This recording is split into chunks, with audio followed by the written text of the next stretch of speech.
അപ്പോൾ PhD ചെയ്യാൻ ആഗ്രഹിക്കുന്നവർ അല്ലെങ്കിൽ ഓൾറെഡി സ്റ്റാർട്ട് ചെയ്ത ആളുകൾക്ക് ഹെൽപ്പ് ചെയ്യുന്ന രീതിക്കാണ് ഈ വീഡിയോ ഉണ്ടാക്കുന്നത്. സോ നമുക്ക് ഇതിൽ പലതും നിങ്ങൾക്ക് അറിയാവുന്നതായിരിക്കാം. പക്ഷേ ഈ ടൂൾസ് ഒന്നും അല്ലെങ്കിൽ ഈ ആപ്ലിക്കേഷൻസ് ഒന്നും അറിയാതെ ഇതൊക്കെ ഇപ്പോഴും മാനുവലി ചെയ്യുന്ന കുറേ പേരെ അറിയാം. അതുകൊണ്ട് അവർക്ക് ഹെൽപ്ഫുൾ ആയിക്കോട്ടെ എന്ന് വിചാരിച്ചിട്ടാണ് ഈ വീഡിയോ ചെയ്യുന്നത്. സോ ആദ്യം നമുക്ക് ഉപയോഗിക്കാൻ പറ്റുന്നത് നമുക്കറിയാവുന്ന ഒരു സംഭവം തന്നെയാണ് ഗൂഗിൾ സ്കോളർ ബട്ടൺ എന്ന് പറയുന്ന ഒരു എക്സ്റ്റൻഷനാണ്. ഈ എക്സ്റ്റൻഷൻ ഗൂഗിൾ ക്രോമിലും മൈക്രോസോഫ്റ്റ് എഡ്ജിലും എല്ലാ ഇതിലും അവൈലബിൾ ആണ്. അതിൻ്റെ ലിങ്ക് ഞാൻ ഡിസ്ക്രിപ്ഷനിൽ കൊടുക്കാം.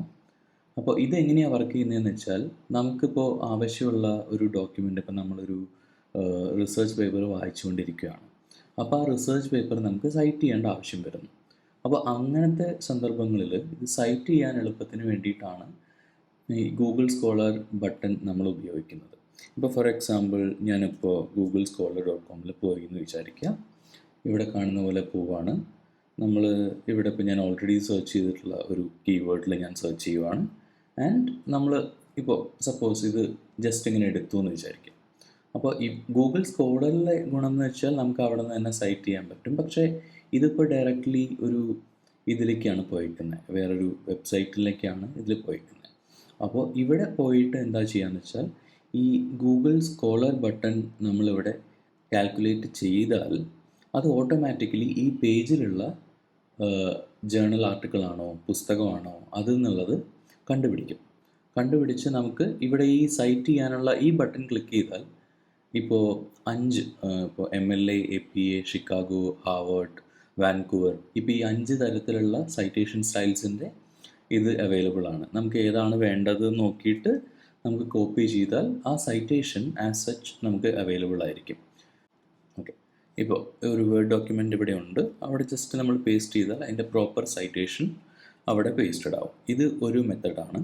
ആൻഡ് ഇതിൻ്റെ ഒരു ഗുണം എന്ന് വെച്ചാൽ നമുക്ക് ഒന്നും കാണാതെ പഠിക്കേണ്ട ആവശ്യമില്ല. ആക്ച്വലി ഒരു PhD ചെയ്യുന്ന പോയിൻ്റ് ആകുമ്പോൾ റെഫറൻസുകൾ കാണാതെ പഠിക്കുന്നത് ഇന്നത്തെ ഏജിൽ ഒരു സ്മാർട്ട് മൂവ് അല്ല.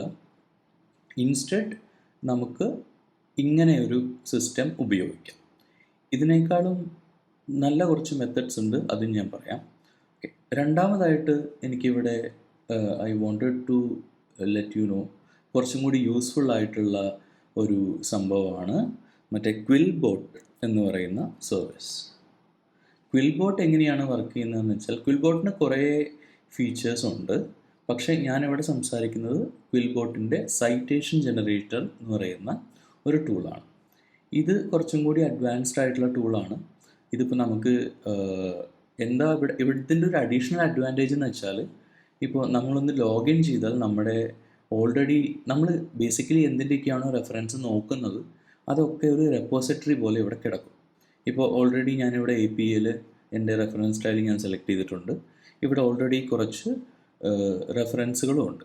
അപ്പോൾ ഒരു ഗുണം എന്ന് വെച്ചാൽ ഇവിടെ എനിക്ക് ഈ ബട്ടൺ പ്രസ് ചെയ്താൽ ഫുൾ സൈറ്റേഷൻ, അതായത് നമ്മൾ കുറച്ച് നേരത്തെ കണ്ട പോലെ ഇവിടെ ഫുൾ സൈറ്റേഷൻ പ്രോപ്പറായിട്ട് വരും. അല്ല ഇൻസൈറ്റ്, അതായത് ഇൻടെക്സ്റ്റ് സൈറ്റേഷൻ ആണെങ്കിൽ അതും ഒരു ഓപ്ഷനാണ്. ഇപ്പോൾ ഇൻടെക്സ്റ്റ് സൈറ്റേഷൻ കോപ്പി ചെയ്താൽ നമ്മൾ എടുത്തേക്കുന്ന ഇപ്പോൾ APA ആണ്, ഇതിൽ ഇങ്ങനെയാണ് പ്രോപ്പർലി സൈറ്റ് ചെയ്യേണ്ടത്, അത് പ്രോപ്പറായിട്ട് സൈറ്റ് ചെയ്യാൻ ശ്രമിക്കും. അപ്പോൾ ഈ 2 ടൂളുകളും നിങ്ങൾക്ക് ഇതിൽ ഏതെങ്കിലും ഒന്ന് അറ്റ്ലീസ്റ്റ് ഹെൽപ്ഫുൾ ആവുമെന്ന് വിചാരിക്കുന്നു. Thank you so much.